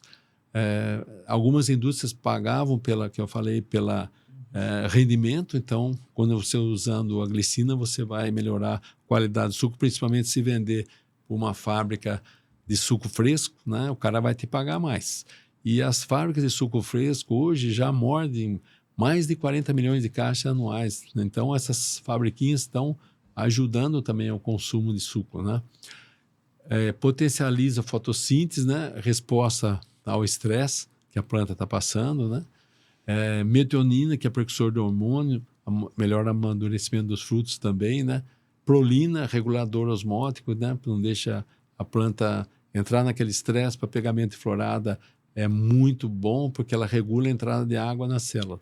E a arginina, que é um metabolismo do nitrogênio também, que evita aquele excesso de nitrogênio livre que é alimento para as plantas, como a gente já citou aqui. Outra coisa importante que eu falei para vocês, que não é só, existe o manejo cultural. Então, não é só que nós falamos lá, a produtividade está interligada em vários fatores, né? E o manejo, o trato cultural também é um deles, né? Então, aqui, ó, A cobertura de folhas caídas, tudo, porque isso aqui vai favorecer manter a umidade no solo, proteger o solo do calor, né? E vai decompondo isso, vai formando a sua matéria orgânica no próprio pomar. Então, qual adubo orgânico mais barato? É o próprio cobertura vegetal que você tem aí, né? Então, qual que eu preciso para não fazer isso, para ter isso aí? É usar um herbicida de contato. Né? O herbicida de contato não vai agredir o solo, não vai agredir as raízes, o sistema radicular. Então, preferir os herbicidas de contato, sem ser herbicida residual. E utilizar composto orgânico, uma aplicação via barra de herbicida de ácido fúlvico, úmico, tudo isso vai melhorar o seu pomar, acelerar aí a vida do solo e a planta vai responder. Então, a gente tem que nutrir a vida para vivendo legados, né? Isso aqui apareceu aí, não vai falar das doenças, nós não vamos falar. Foi oculto esse aí, ó. Não, pode passar. Pode passar? Tempo, pode, tranquilo. Então, perdão. Então, vamos... Então, aqui a mancha de alternária, quem tem murcote, Olea poncã, mexerica rio, decopon, sabe o quanto é difícil controlar essa doença, né? Ela provoca a seca dos ramos, desfolha das plantas. O que acontece geralmente em cima disso? É deficiência de magnésio. O magnésio é um nutriente que, ele estando desequilibrado, você vai ter um problema seríssimo com o controle da alternária, né? Que vai depreciar o suco na qualidade, vai fazer lesão, vai reduzir a produção e favorecer a queda prematura das plantas. Então, aqui mostrando, né, as diversas lesões que aparecem nos ramos, nas folhas, né, nos frutos, aí provoca queda, às vezes racha o fruto, né? É uma doença aí muito difícil de controlar. É uma doença de ciclo rápido, depende de umidade, períodos de fluxos vegetativos e brotações florais também, né? O maior problema para controlar é o período chuvoso, com alta temperatura no verão. Então, você tem que pulverizar ela quase que semanalmente, né? E aí, às vezes chove, você tem que repetir a aplicação, fazendo também rodízio com fungicida também, né? Aqui, evitar a alternância de safra, fazer um bom desbaste, porque se tem uma alta produtividade um ano na tangerina, no ano seguinte você tem menos produção. E aí o que acontece? Tem mais brotação, mais difícil controlar a doença, né? Adensamento excessivo, plantar muito junto, então precisa ter uma melhoria da circulação de ar, né? E reduzir o acúmulo de umidade. Irrigação sobre copa, de jeito nenhum, né? Porque vocês vão ver aqui que 10, 12 horas de molhamento é suficiente para ativar o fungo e causar dano na sua fruta. Adubação excessiva de nitrogênio, né? Adubos foliares com excesso de nitrogênio. Também muito importante também, esqueci de mencionar, que o cálcio na florada você não pode ter nitrogênio. Então, falar, esse cara é chato, mas não é. Você vai dar uma mensagem para a planta para ela produzir fruto, né? Se você der uma mensagem de nitrogênio, a planta fala assim, agora eu vou vegetal ou vou produzir? Então, às vezes, a planta acaba... É a mesma coisa que você tomar um remédio para soltar o intestino e outro para prender. Então, o seu organismo vai ficar maluco. E a planta é a mesma coisa. Segundo a fisiologia dela. Segundo a fisiologia dela, não utilizar nitrogênio na florada, porque você quer produtividade, você não quer vegetação. Então, depois que passar o período de pegamento, tudo aí você pode usar o nitrogênio. Então, nunca jogar nitrogênio na florada. Então, tanto foliar como no solo, né? Ou joga antes, né? Ou joga depois da queda natural dos frutos e coisa e tal, né? Então, tomar muito cuidado.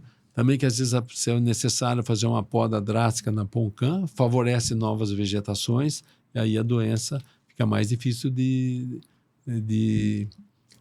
controlar.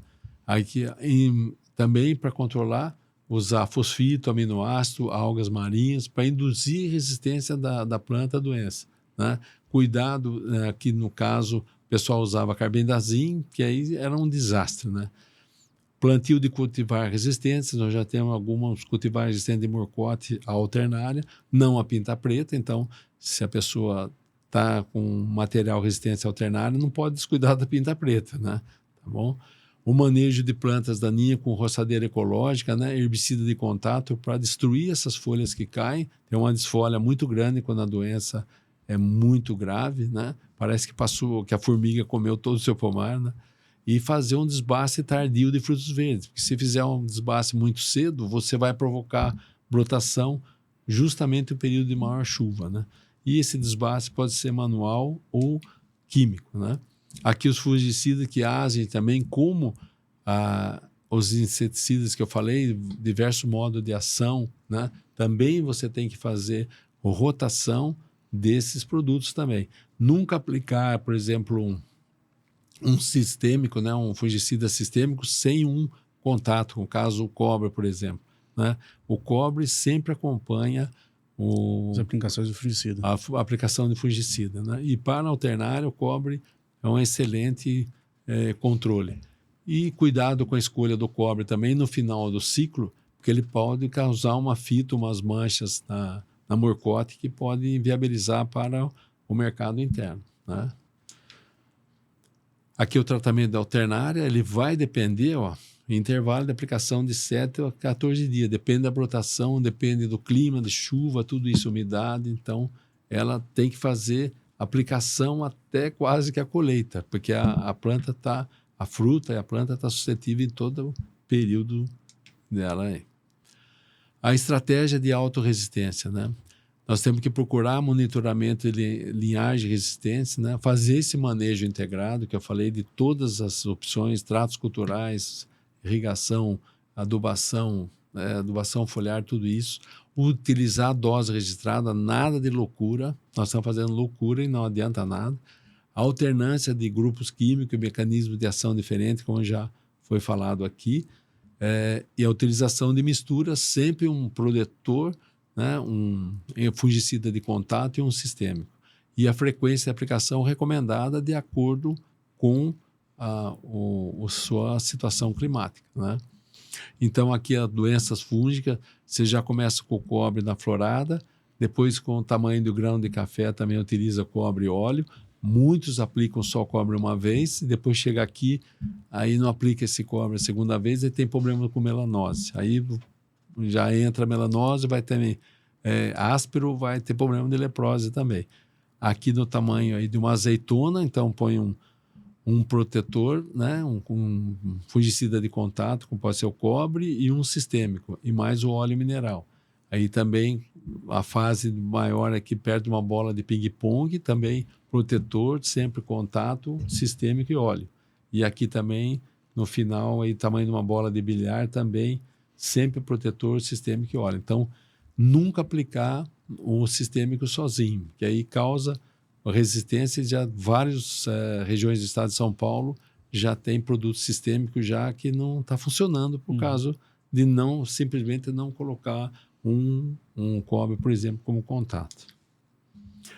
Considerações importantes que eu falei: a utilização de fungicida cúprico para controle de verrugose, melanose, proteção do cancro cítrico. Então, o cobre é um dos fungicidas mais utilizados na citricultura, né?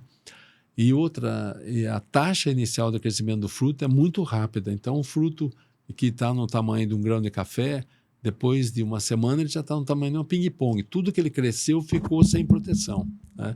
E aí o que acontece? Você tem que reaplicar, porque aquela parte que ele cresceu está sem proteção. Aí entra a doença, né?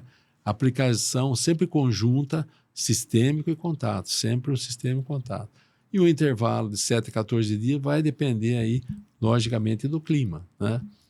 E a possibilidade também de infecção tardia. E aí provoca alta queda de frutos, você vai perder produção. O controle químico é eficiente, mas não é tudo, né? E também existem as práticas complementares, como fazer a roçadeira ecológica. Então, se aplica um inseticida de contato, ele tem baixo residual. Aí o que você faz? Você vai ter que ter essa massa para poder jogar com a roçadeira ecológica e abafar esse mato. Com a utilização desse produto, você vai ter crescimento da copa. E o crescimento da copa faz sombra, não vai nascer mato. Aí você vai deixar de usar o herbicida, porque você não vai ter necessidade. O mato não vai desenvolver debaixo da planta, né? Então, é sempre assim. E o controle biológico, nós já falamos, né, de vários, destaca o Bacillus subtilis, né, e diversos produtos comerciais hoje no mercado, né, que ajudam no controle da verrugose,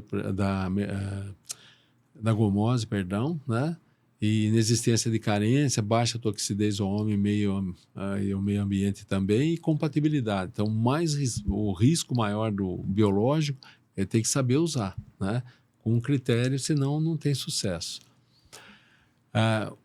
O que a gente deixa como consideração final para vocês é realizar o manejo correto do solo, utilizando matéria orgânica, manter a cobertura do solo sempre, evitar herbicidas residuais, né, que tem no mercado, para não deixar o solo limpo, né?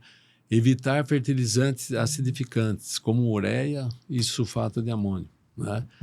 Ureia encapsulada, é tudo isso. E porque existe esse potencial de salinização do solo, como utilizando o cloreto de potássio, que é um sal, né?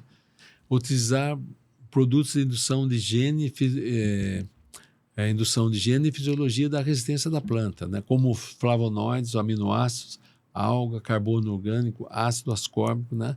Promover a vida no solo, né? Colocando tricoderma, Bacillus subtilis, as micorrizas, porque nós temos que promover essa saúde do sistema radicular. Esse é o grande problema. E quando for escolher o fertilizante, vejam bem, né, quais são os nutrientes que esse adubo, esse fertilizante possui. Não só usar ureia e cloreto de potássio, você não está jogando nada. E nós vimos quantos nutrientes a planta precisa, né? E no mundo inteiro, toda a fruticultura usa sulfato de potássio. Nós usamos cloreto de potássio. Então, aí já é um erro. Infelizmente, o sulfato de potássio é caro para a gente, mas quem puder usar, é uma dica para você ter um melhor sabor na fruta, né? A nutrição adequada, como eu falei, é fundamental para a alta produtividade e sanidade das plantas cítricas, né? O sucesso da longevidade da citricultura depende de um manejo completo, como a gente falou, né?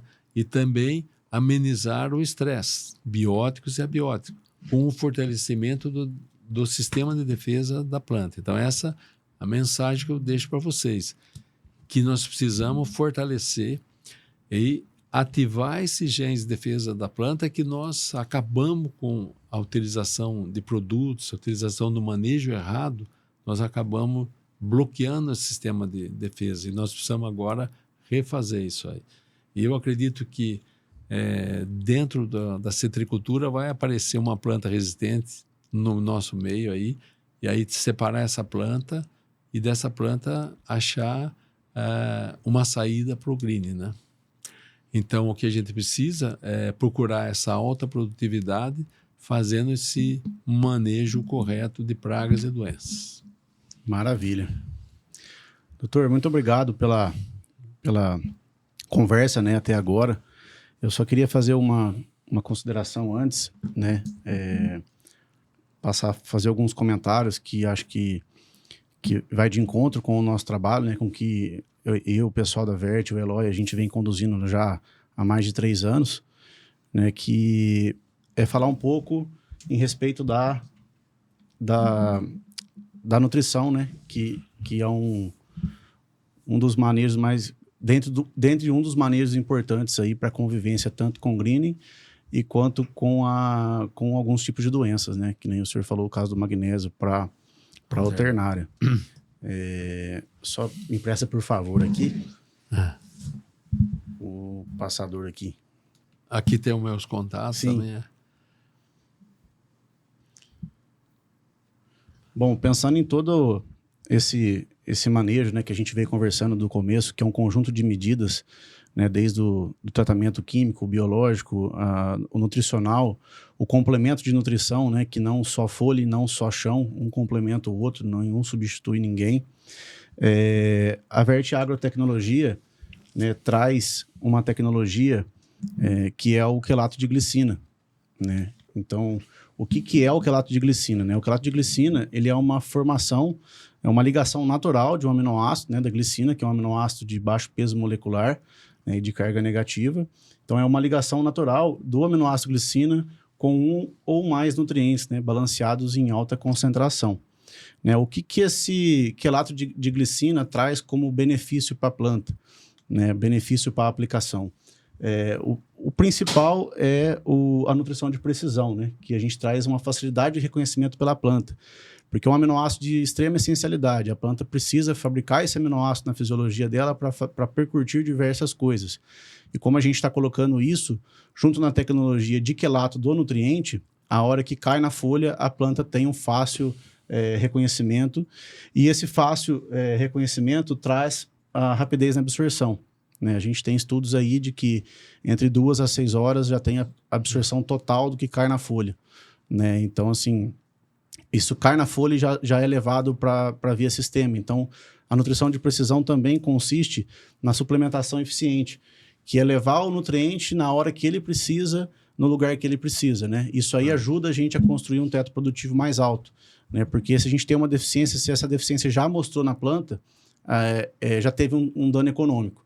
Então, quando a gente vê essa deficiência e faz uma aplicação com um produto que é facilmente assimilado e absorvido pela via folha, a gente consegue ter, né, curar essa deficiência de uma maneira mais rápida e ainda conseguir atingir tetos produtivos mais altos. Isso é muito importante, Paulo, que é uma coisa que é uma vantagem, porque a planta não pode gastar energia para absorver o nutriente. Então, ela deixa essa energia para a produção. E tem muitos produtos aí, como o caso do cloreto, que a planta gasta energia para conseguir absorver. Então, você faz um caminho inverso, né? Um caminho inverso. E além dessa absorção, doutor, a gente tem bastante estudos, né? Um dos estudos foi na Universidade de Sabancı, né, na Turquia, que a gente, além de absorver rápido, a translocação via sistema também é rápido. Então, a gente leva o nutriente para onde precisa, na hora que precisa. Né? Não só porque, assim, a absorção é uma coisa e a translocação é outra. Então, a gente consegue também, em alguns estudos práticos, levar a absorção de um dos produtos que eu vou falar, que é o Lumina Cálcio, em cerca de 40 minutos para a seiva. Né? Então, já começa aí a tratar a deficiência. E a integralidade no uso, né? A gente tem a garantia de que tudo que cai na folha de 2 a 6 horas é absorvido de maneira integral. Então, assim, aumenta muito a questão da sustentabilidade, né? A gente não vai ter aquele residual de sal ou metal pesado na folha, que depois, se chover, aquilo vai para o chão e vai contaminar o chão, o que também prejudica depois um desenvolvimento biológico, né? Hoje, o controle biológico, o senhor citou tanto no inseticida quanto no fungicida, né? Para patógeno. Então, na fitossanidade, e a gente conseguindo, num conjunto de medidas de novo, trazer mais tecnologia para evitar esses residuais, você consegue melhorar, desencadear outras coisas na planta. Perfeito. Além da nutrição de precisão, o senhor acabou de falar, mais energia para a planta, né? Então, assim, a glicina, ela é responsável por fabricação de clorofila. Então, a gente consegue aumentar a taxa fotossintética da planta, o que faz aumentar a energia, né? O que faz aumentar o teor de clorofila, e a planta consegue fazer essa conversão de taxa fotossintética e ganhar mais energia para a produção. Né? E isso tudo é o reforço do metabolismo vegetal, né? Esse aumento de taxa fotossintética, essa melhora no metabolismo, na parte fisiológica, é o que reforça o metabolismo.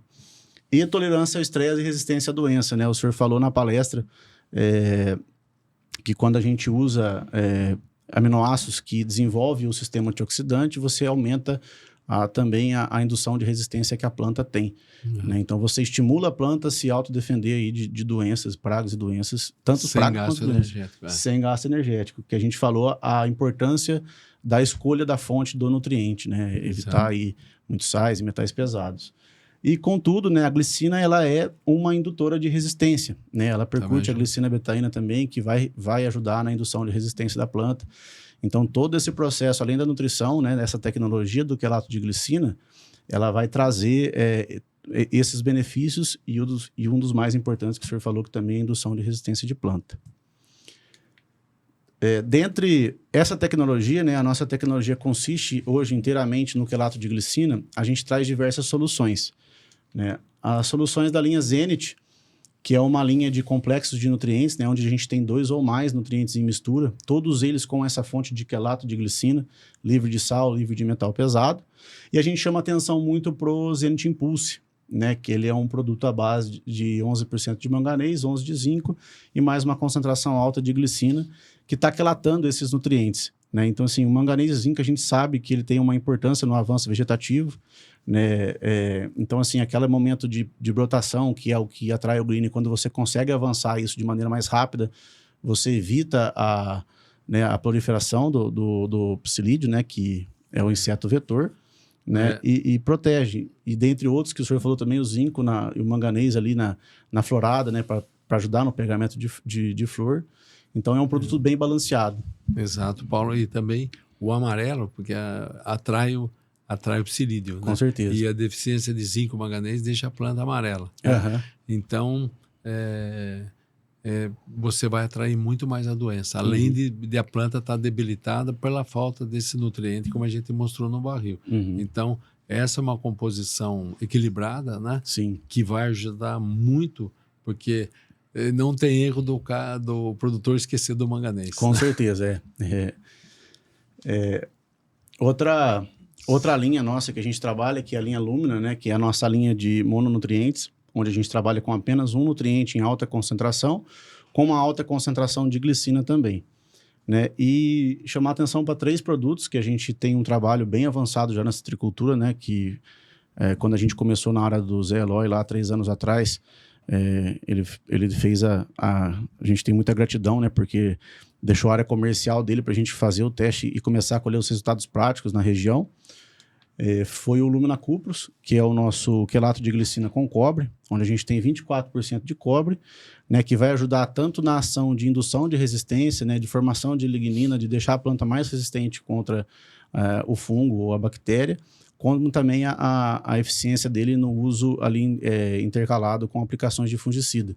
Né? Você falou que além do controle do patógeno, né, da fitossanitária, a gente precisa ter o cobre na ação sistêmica para poder ter mais qualidade de fruto, né? O que melhora até o Brix. Então essa é uma solução que a Vert traz para poder ajudar o produtor aí nos seus manejos integrados de cobre, né? Lembrando que também é um cobre aí livre de sal, né? Que não vai dar aquele residual de metal pesado na folha da planta.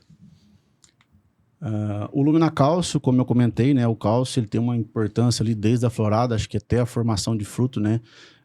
A frutificação é um elemento extremamente importante na regulação do estresse da planta, né? Ele traz na fase reprodutiva ali para não deixar abortar a flor, nem chumbinho. Então é um produto que desde da indução de resistência também, né? Que ajuda na formação de parede celular, até ali na floração e na frutificação, tanto em ganho de calibre, é de extrema importância. E a gente traz 20% de cálcio na formulação com 65% do aminoácido glicina, que é um aminoácido que eu vi que o senhor citou algumas vezes aí, que tem esses diversos papéis fisiológicos na planta. E o Lumina Magnésio, né? O senhor acabou de falar sobre a alternária, que a deficiência de magnésio ajuda a alternária, né? A deficiência dela desequilibra e faz ter mais incidência de alternária. E a gente tem essa formulação da glicina com o magnésio, né? Que vai trazer essa função de absorção mais rápida. Exato, Paulo. E aí, é uma pergunta assim, posso usar o magnésio junto com o fungicida? Não pode. Deve. Então tem que usar, que vai ser um controle do fungicida, vai ajudar o controle da doença, na parte da doença. Então, toda vez que aplicar aí um fungicida para controle da alternária, vai de carona o magnésio. E fora que tanto a glicina ela é responsável por Brix, né? Por ajudar na doçura do fruto, o magnésio também tem esse papel importante no fruto, né? Que ajudar, além da coloração interna e externa, também é ajudar na doçura do fruto. Perfeito. Né? Que nem o senhor falou, por mais que hoje a indústria não tenha um teto de preço igual o comércio de mesa, né? O comércio final, mas se você investir e conseguir aumentar a sua renda, né? Esse custo acaba sendo comparado a uma mesa, né? Quanto mais você produzir, mais você vai ganhar, não tem segredo. Não tem segredo. Então a gente traz essas considerações, querendo dizer que é um investimento para a lavoura, né?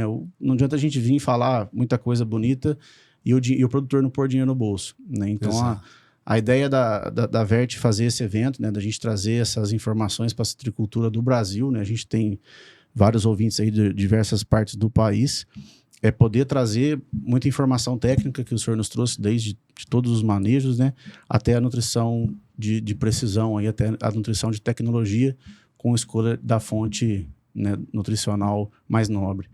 Então, a ideia é trazer mais uma solução para o produtor ter uma carta na manga aí nos manejos. Bom, pessoal, sobre a Vert e sobre um pouco da nossa tecnologia, espero que vocês tenham entendido um pouco. A gente separou aqui, doutor Arlindo, 3 perguntas, só aí aproveitando um pouquinho do tempo. Queria falar para o pessoal que a gente não vai conseguir responder todas agora ao vivo, mas depois do nosso webinar, a gente vai enviar as perguntas para o doutor Arlindo e vamos encaminhar todas as respostas no e-mail que vocês cadastraram na hora de acessar o link. Okay. Então, a gente vai fazer algumas coisas. Só dando um adentro, bom lembrar, dentro de todo esse contexto que o senhor Arlindo passou para a gente, né, de manejos que a gente tem que fazer na citricultura, junto com tecnologias inovadoras que a Vert traz hoje, para colocar nesse conjunto, para um bem-estar, a citricultura em si hoje, ela se permite, né, a gente ter mais porta de entrada de manejos. Claro. Infelizmente, a gente tem que pulverizar, a gente tem que correr atrás de controlar o psilídeo. Então, a gente, pomar em formação, pomar em produção semanal, quinzenal, mensal, drenche, né, vacina, barrinha de herbicida. Então, a gente tem muitas portas de entradas para colocar manejos eficientes, né, na cultura, que vai nos ajudar. Sim. Desde a parte de pulverização foliar, desde os manejos de solo. Claro. Então, a citricultura permite fazer isso. Tem ferramentas, né? Tem ferramentas. A gente tem ferramentas tecnológicas, a gente tem porta de entrada. Vai da gente se atentar a fazer o manejo mais preciso, mais correto, ou seja, errar o menos possível, né? Tentar ser mais assertivo, para que isso lá na frente traga para a gente bons frutos. Uma boa colheita, uma boa produtividade. É só dando um adentro para relembrar que a gente tem, né? Hoje a gente tem janelas aí que permitem a gente ter um manejo mais correto, né? Mais assertivo. Cada detalhe faz a diferença, né? É isso. Exato. Agradecer o Dr. Arlindo, né? Mais uma vez pela oportunidade de estar aí compartilhando a experiência com a gente. E eu que agradeço a oportunidade, né? Em prol da citricultura. E trazer mais informações. Através de mais informação e não desisto da citricultura. Exatamente. Então, agora, vocês não são mais citricultores, vocês vão virar fruticultores. Né? Vocês têm que ficar cada vez mais profissional. Como o Júnior falou, não tem mais chance de errar. Não, tem que ser feito. Eu acho que esse comentário que o senhor disse de não desista da citricultura, tem uma questão aqui do Carlos Oliveira, de Lagoa Brotas. Ele faz a pergunta assim: a incidência do greening em Lagoa Brotas está em 87% e muitos produtores estão migrando para o sul de Minas e Mato Grosso. Qual o futuro disso? Boa pergunta, Carlos, meu amigo aí, né? Carlos, obrigado pela participação. O pessoal está indo para o sul de Minas já apareceu o greening, né? O pessoal lá já está com greening. Mato Grosso também, se transportar a muda de São Paulo de viverista suspeito, vai levar o greening, né? A Secretaria do Estado de São Paulo conseguiu detectar 25 mil mudas que foram destruídas, um viveiro a céu aberto. Então precisa tomar muito cuidado. Existe um projeto aí, Carlos, lá de 7 Lagoas, e tem o projeto da Cultralha da Cidrolândia, né? Eu acredito mais nesse projeto de 3 Lagoas, que está mais perto de São Paulo, né? A não ser que a Cultralha lá vai fazer uma fábrica por lá, vai incentivar a cultura, na citricultura naquela região. Mas a região muito propícia ao cancro cítrico, né?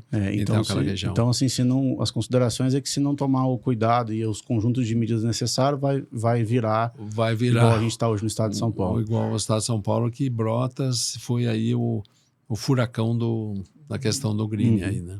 Um abraço, Carlos. Né? Show de bola. A gente tem mais uma pergunta do Ivan Streit, né? Me perdoa se eu não falei o sobrenome correto. Ele é do Rio Grande do Sul. Ele pergunta aqui, estamos cercados do greening, né, professor Arlindo? Qual a sua opinião e por que ainda não temos encontrado mesmo, né? A incidência do Rio Grande do Sul é um pouco menor do que a... O Ivan, eu estive no Rio Grande do Sul antes aí das chuvas de novembro do ano passado, né? Também fui procurando greening. Felizmente, o seu estado aí está isento por enquanto, né? Então, Santa Catarina já apareceu o greening. O que você tem que fazer? Tomar o máximo de cuidado, né? Não deixar entrar mudas de Santa Catarina, né? Fazer monitoramento do psilídeo aí, né? Botar armadilha, porque às vezes o Brasil já existia o psilídeo, mas não existia a doença. Também alguém deve ter trazido essa doença ou da África do Sul ou da própria China, introduzido isso aqui. E aí nós tínhamos a bactéria americana e agora temos a bactéria asiática, que é muito mais agressiva. Então, se você encontrar alguma planta suspeita no Rio Grande do Sul, manda foto para a gente, manda analisar aí no Instituto de Pesquisa, se tiver greening, eliminar o quanto antes possível essa planta. Não adianta ficar ou esconder essa planta das autoridades. Você denuncia e procura eliminar o mais rápido possível para você poder sustentar a citricultura do Rio Grande do Sul aí. Tem um cliente do Rio Grande do Sul, no Vale do Caí, que produz uma fruta de excelente qualidade. Infelizmente, vocês tiveram essa tragédia da chuva. Tem um lá do Rodrigo Biotto aí, que é também distribuidor da uma revenda aí, né? Infelizmente, o pomar dele foi levado pela chuva, né? Na última, em novembro, foi coberto pela água, sobreviveu e agora praticamente o pomar foi levado pela chuva. É uma tragédia do Rio Grande do Sul, né? Que a gente jamais vai esquecer.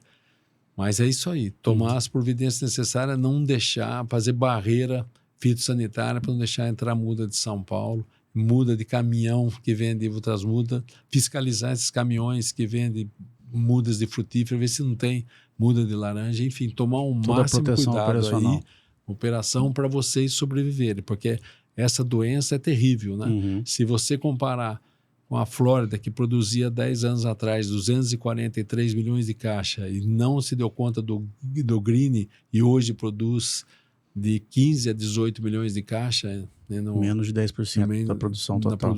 Então, a doença é muito agressiva. Então, todo cuidado que você puder fazer no Rio Grande do Sul vai ser pouco. Então, fique alerta. Show de bola. Mais uma última pergunta aqui, do Paulo Fargoni.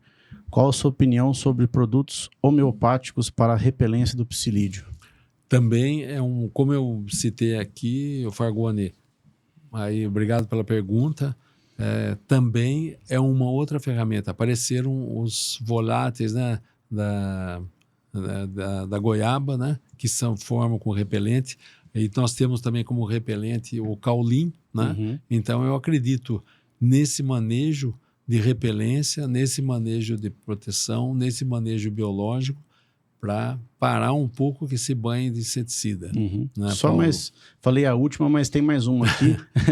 José Roberto Borges, como o doutor vê a resistência de distribirulina usada há algum tempo? Carboxamida seria mais uma alternativa de rotação? Com certeza. Então, a distribirulina, o Bebeto, esse é o colega meu, Zé Roberto, mas ninguém conhece ele por Zé Roberto, Bebeto. Bebeto, obrigado a pergunta.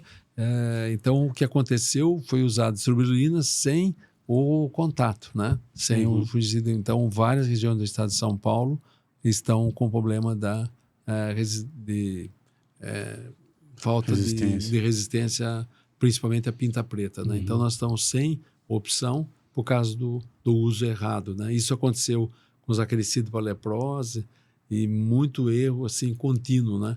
E uma própria empresa que fabrica os dois produtos, tanto fabrica cobre como distribirulina, não recomendava o cobre junto. Eu briguei com o departamento técnico, falei, poxa, vocês podem vender os dois produtos, por que vocês falam que se usar um é o suficiente? E não foi suficiente e acontece isso. Então, cada vez nós estamos perdendo mais princípio ativo que eram eficientes, estão deixando, nós estamos ficando sem opção, né? E cada vez mais sem opção. Show de bola. Obrigado pela pergunta. Pessoal, mais um comentário. A gente falou muito aqui de estresse, né?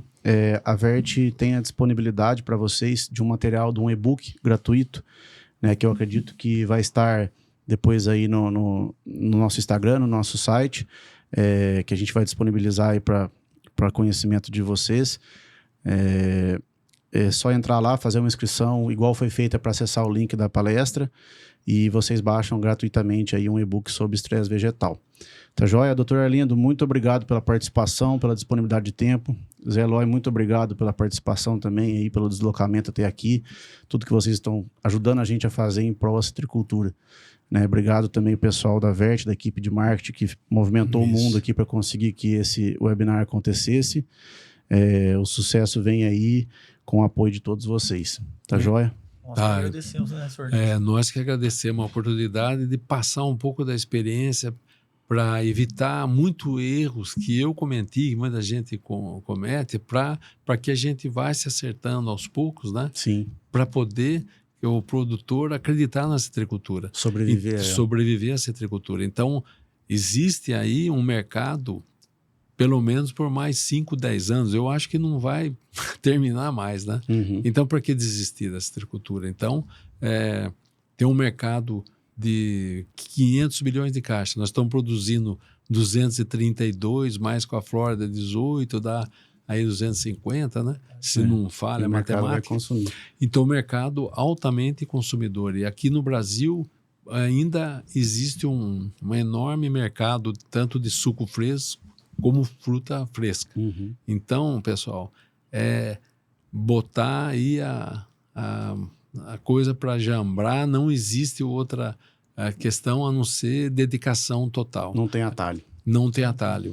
Uhum. E é o melhor tratamento do pomar, eu falo que é a pegada do dono. Você anda numa rua e volta na outra, nunca volta na mesma rua.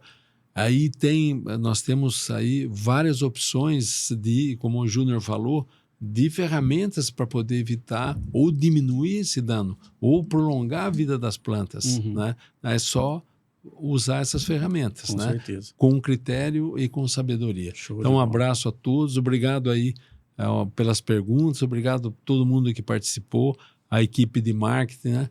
O Marcos Zani aí também, que fez o convite aqui da VET, a oportunidade de falar com vocês e atingir o maior número de pessoas para poder passar um pouco de otimismo num momento tão difícil que a citricultura enfrenta, mas um pouco de otimismo. Então, dou um conselho para vocês também. Agora, quando vão no pomar, está triste, está seco, vai lá para olhar a fruta, não olha para a planta. Não olha a folha. Olha a folha, olha para a fruta e tem esperança que a hora que voltar a água, que voltar a coisa, com essas dicas vai normalizar. Uhum. Né? Então, vamos acreditar, o mercado está aí, o mercado está promissor para a citricultura, né? Que está deslocando para várias regiões, mas vamos continuar produzindo cítricos. Né? Eu sempre acreditei na laranja, a minha vida foi dedicada à laranja, então continuo acreditando. Vou tentar mais 30 anos na citricultura, se não der certo eu vou parar. Tem Muito a frase, obrigado. Né, que a gente vê, né? Unidos contra o greening. Exatamente. Eu costumo dizer que unidos somos mais fortes. Sim, vamos trabalhar junto. Vamos avante, vamos juntar as forças e a gente vai vencer isso aí. E tenho certeza. Vamos ativar o nosso gene do cooperativismo, né? Trabalhar junto. Trabalhar junto. Não torcer para o vizinho ter mais doença do que a gente. Nós não somos concorrentes, né? Nós não somos concorrentes, nós somos unidos aí. Enfim, e quem puder ajudar. Né? O objetivo disso aqui foi isso: juntar a troca de experiências, né? Entre em os prol da estados. agricultura. Exatamente. Né? Exatamente. Muito obrigado. Muito Maravilha. obrigado. Pessoal, mais uma vez, quem quiser fazer ainda alguma questão, só mandar no chat e depois a gente manda as respostas no e-mail de vocês, tá joia? Mais uma vez, muito obrigado e boa noite a todos. Boa noite a todos.